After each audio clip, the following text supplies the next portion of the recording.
Hello and welcome to Wound Up. It's not often that I can claim an exclusive to, well, anything really, but today I'm pleased to announce that Wound Up has obtained a leaked document used by Tony Abbott to brief Cabinet on the dire situation in Syria.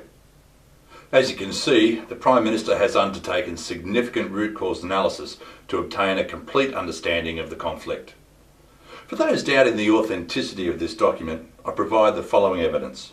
As I famously, perhaps infamously said during the election campaign, it often seems like a struggle that involves baddies versus baddies. Now, I guess the best way for all of them to demonstrate that at least some of them are goodies is to lay down their arms. I was also able to obtain another document penned again by Mr. Abbott himself, which he used extensively to gain background knowledge prior to meeting with Klaus Schwab at Davos.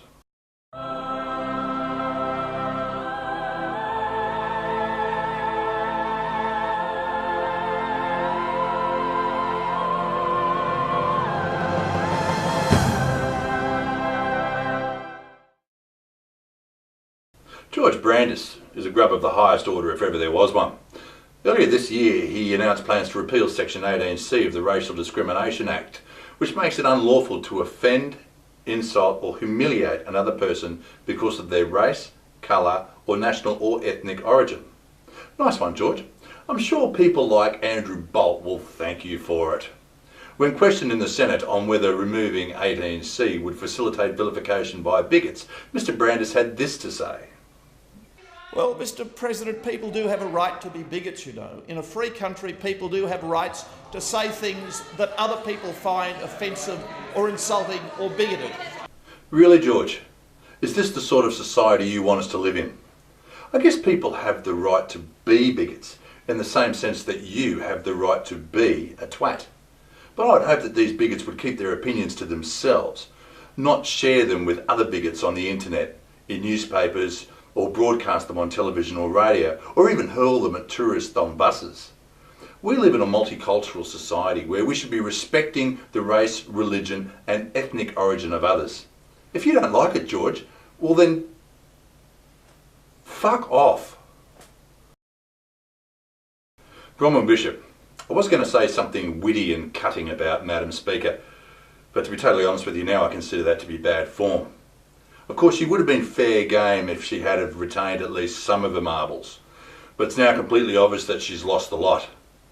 I will say though that with the current scorecard for Labor MPs ejected from the House versus Coalition MPs standing at 99-0, the ALP must have a sweepstakes running on who will give Bronwyn her ton. $20 in, winner takes all. I mean, everyone's in with a chance after all because Bronwyn herself said.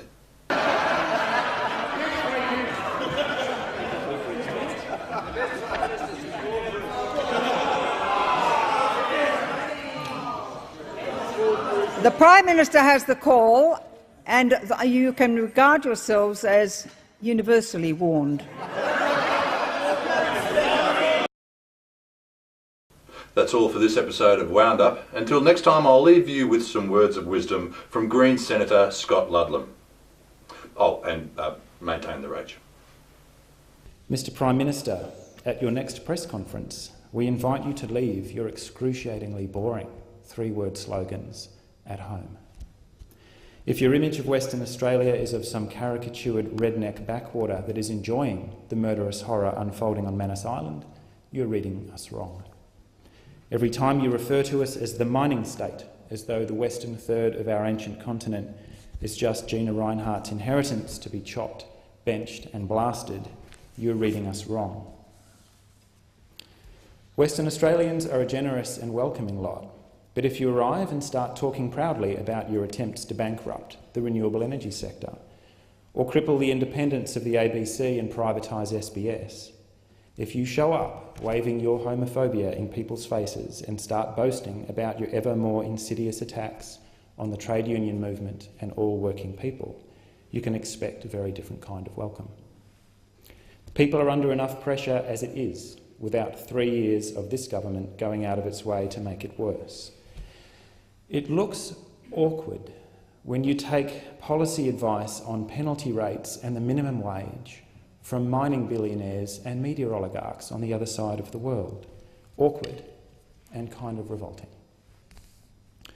Just as the reign of the dinosaurs was cut short to their great surprise, it may be that the Abbott government will appear as nothing more than a thin, greasy layer in the core sample of future political scientists drilling back into the early years of the 21st century. Prime Minister, you are welcome to take your heartless, racist exploitation of people's fears and ram it as far from Western Australia as your taxpayer-funded travel entitlements can take you.